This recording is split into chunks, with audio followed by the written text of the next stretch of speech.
Hello and welcome back to this lecture series on capacitors. As promised in the last lecture, I'll discuss a particular question which is very important. So let's see. In this question, we have three capacitors. The first capacitor, let me choose random values. The first capacitor is of 2 microfarads and is charged with 3 volts. This is positive and this is negative. The second capacitor is, let me assume, 5 microfarads and is charged with 4 volts. This positive, this negative. Again, I am taking completely random values. And this one is of, say, 4 microfarads and charged with 2 volts. This positive, this negative. Now, what happens is these three capacitors are connected.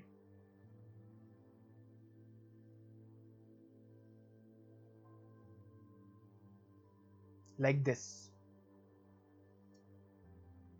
When the switch is closed, the charges will rearrange and some final charges will appear.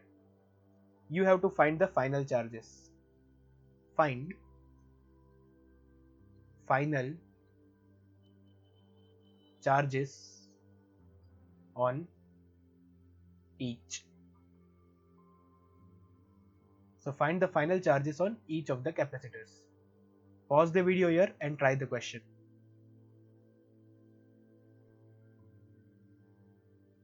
Alright, let's see how to solve this question. Now, the problem with this question is if you try to apply the previous method, that is, you assume that the charges inside a boundary, which are inside the boundary which consists of isolated plates, are conserved. It is true, no doubt, but it won't help you in solving the question. Also, I have seen many students who try to solve it by assuming these two capacitors in series and this one in parallel with these two, or these two in series and parallel with this one, or these two in series and parallel with this one. But none of these methods work because none of them are correct. Okay, ultimately it's forming a loop where all the three capacitors are in series. Okay, also don't try to find a common potential because there are three capacitors in series, so they will never have a common potential. Okay, so if you are trying to find the common potential, even that will not work. So let's see how to solve this. To solve this, what you need to do is you need to assume that final potentials across all the three are different.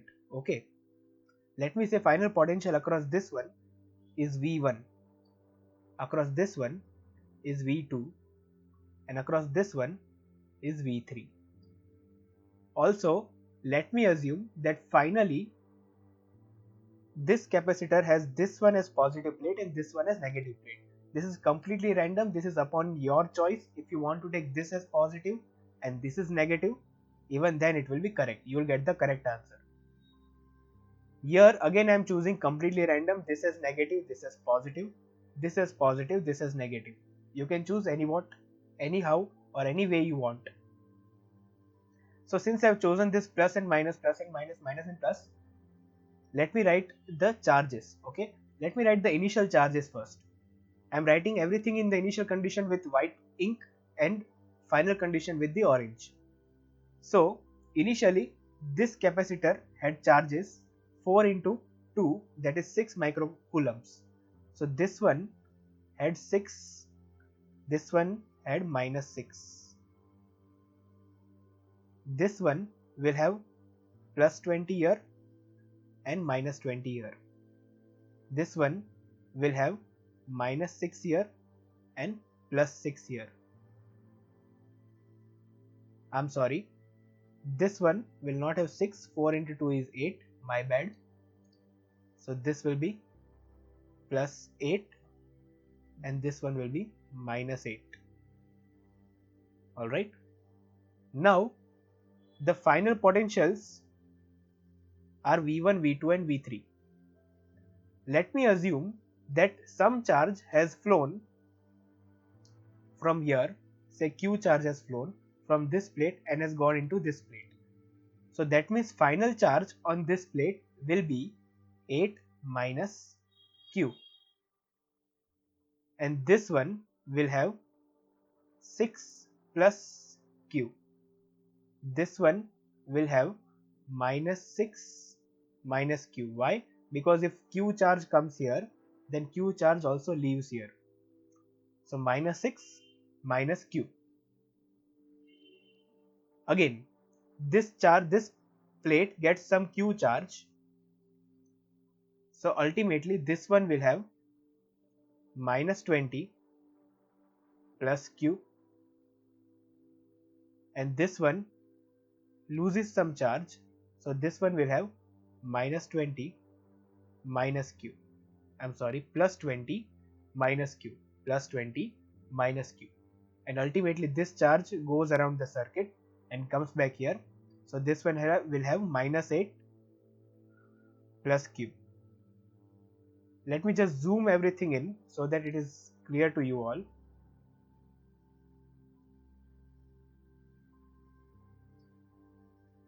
So this is how the circuit looks.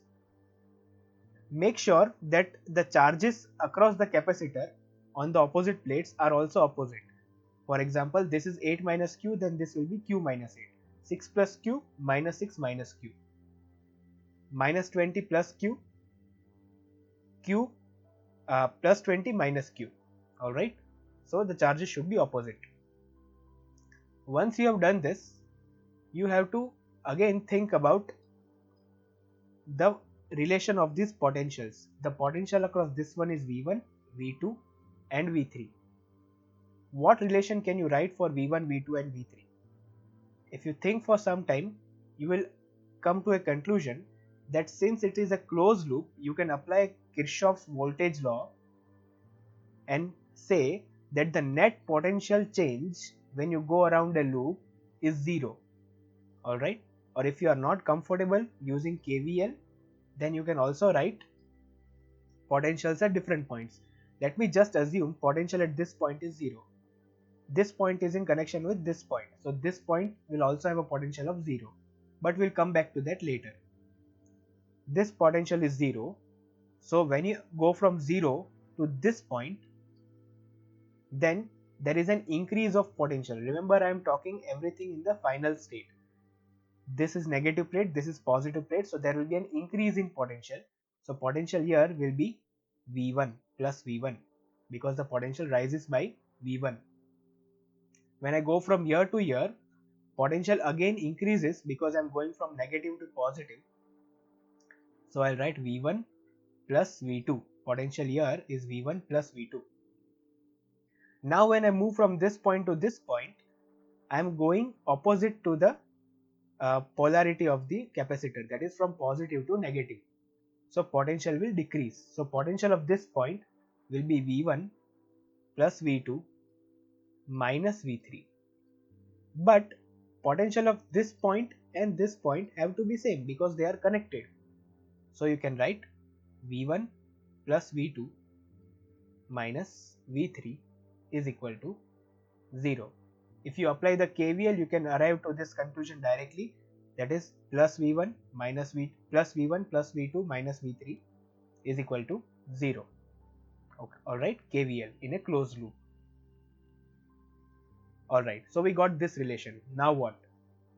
Now this V1, what is this V1? V1 is the potential difference across this capacitor, the first capacitor. So if you want to write potential difference across a capacitor, you can write as charge upon capacitance, yes or no? So Q by C, yes or no? But what is the charge on this capacitor Q? This Q is the charge on the positive plate. Alright, Q is the charge on the positive plate. Now sir, which is the positive plate here? The positive plate is the one which you have assumed it to be.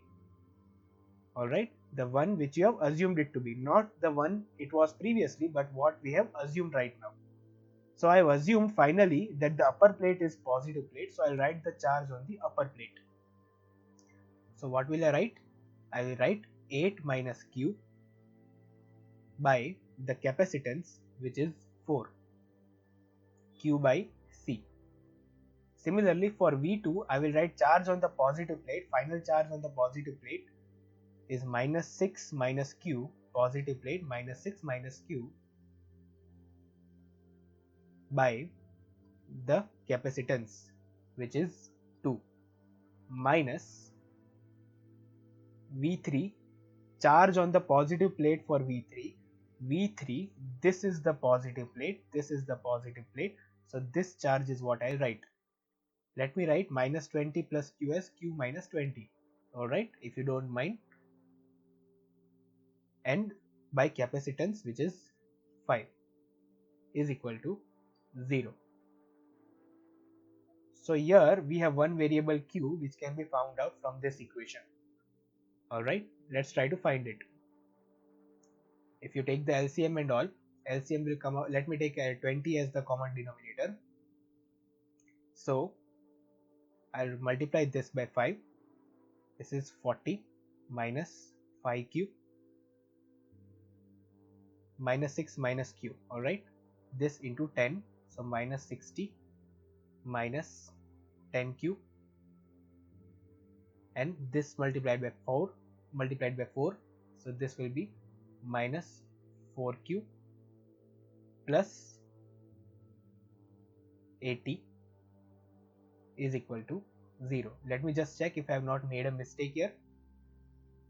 So I multiplied 5 here, so 40 minus 5Q. I multiplied 4 here, 10 here, so minus 60 minus 10Q, and I multiplied 4 here, so 4Q, and 4 into 20 is 80 plus 80. Alright, so solving this further, 40 minus 60 minus 20 plus 80 plus 60. Alright, so plus 60 minus 5 minus 10 minus 15 minus 4 minus 19 Q is equal to 0. So Q is equal to 60 by 19. Pretty weird answer, but doesn't matter. So Q is 60 by 19 microcoulombs. So this is the charge that has been transferred across the capacitors or across the whole loop. So now once you have found Q, you can find the charges on each plate. If you want to find charge on this plate, on the first plate, it will be 8 minus Q. You know the value of Q, you can plug in here, 8 minus 60 by 9. Okay, 8 minus 60 by 9. Second, charge on this plate will be minus 6 minus Q. So minus 6 minus Q is minus 6 minus Q, which is 60 by, this is 19, so 60 by 19. And third one will be, the positive plate charge will be 20, minus 20 plus Q, which is minus 20 plus 60 by 9. Alright, you can simplify this further, but I'm not doing it in the lecture. Now one thing students ask me, which is a very interesting doubt, is, sir, we took this as positive and this as negative. We assume this as positive and this as negative. So on the positive plate we must get a positive charge. Here it is fine, but in the second capacitor we assume this as positive, but the charge which we are getting is negative. This charge is negative, right? Minus 6 minus 60 by 19 will give you a negative charge, but I have assumed it to be on the positive plate. So does that mean that whatever we have done is wrong? The answer is no.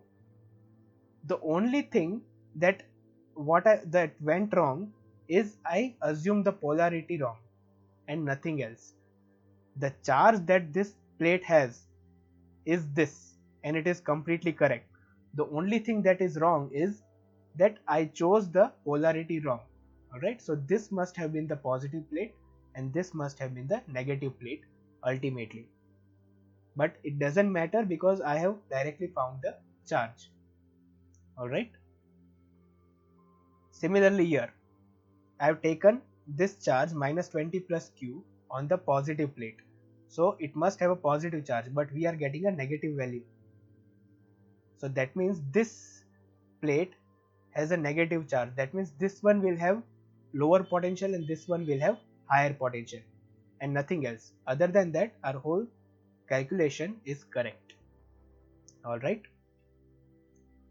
Another question that I am asked in this very problem is, sir, you have taken V1, V2 and V3 like this. What if I taken V1 in the opposite polarity? That means if a student asks me that, sir, you took this as positive and this as negative. What if I take this as negative and this as positive? Will I get the same answer? The answer is yes, you'll get the same answer. Let's see how. If you take this as positive and this as negative, how will you write the Kirchhoff's law? You will write, you are going from positive to negative in clockwise manner, so plus to minus, so you will get a negative sign here, right? Because the potential is decreasing. This will be negative, this will be negative, this will be negative. Alright, okay. So now you have to also change this one. When you write minus V1, remember when you write minus V1, it's basically minus V1, and what is V1? Charge on the positive plate. But what is charge on the positive plate? This time the positive plate is this. Yes or no? Charge on the positive plate is this, which is minus 8 plus q by 4. So when you multiply this minus sign inside, you will ultimately get q minus 8 only. I'm sorry, 8 minus q only. Yes or no? When you multiply this negative sign inside, you'll get 8 minus q, which was the previous equation. So if the equation remains same, then the answer will also remain same. So all in all, it doesn't matter which way you take the polarities, your answer will come out to be same only. Alright. So by this way you can find the charge on each capacitor. Now if I want to make this question lengthy, I can even ask you to find the change in energy or the heat produced. Okay, but I'm not asking because this already itself is a lengthy question, and such questions, anything lengthier than this will not be asked in your exams.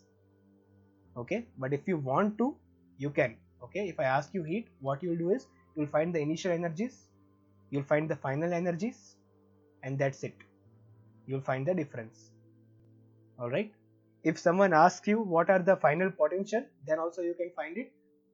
You know V1, V2, V3 is equal to charge by capacitor. So you know the charge, you know the capacitance, you can find V1, V2 and V3. You can comment down your answers of V1, V2, V3 in the video. Alright, we'll end our video here. Please like, comment and subscribe to this channel. Also, it will be really great if you share this video with concerned people who might find this useful. Thank you.